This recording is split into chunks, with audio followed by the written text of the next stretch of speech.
What happened in this election was that the Republican candidate, Lincoln, won because the South split into two different candidates, and they couldn't support either one more than Lincoln was supported. So, with a Republican president, they had lost one of their two ways to block votes, or block legislation. Because since Maine had broken the balance in the Senate, they lost the entire legislative branch, and all that could save them was judicial and executive. Now, they felt like they were losing the executive branch because a Republican was in charge. They were anti-slavery, but they were anti-slavery expansion. So what we have here is a miscommunication on a global scale, well, national scale. They thought that Lincoln wants to end slavery in the South.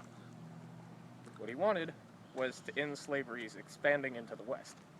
But they said, well, if he's going to stop it in the West, what's going to stop him from bringing that line back and ending slavery closer and closer to its heart? So, South Carolina seceded from America. They seceded from the Union to form the Confederacy. Along with them, 10 other slave states decided that, well, we want our slavery more than anything else, and they also seceded. So here is where the Civil War began. Now, do we think the Civil War was absolutely inevitable?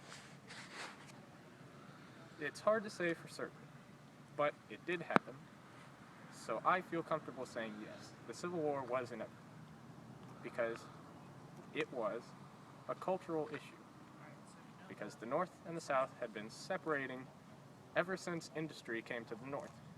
When they lost their slavery, everything changed.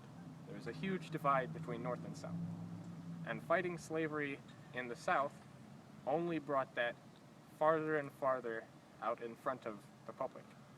People saw that there were differences, and people saw that the more and more different they became, the less they really belonged in the same nation.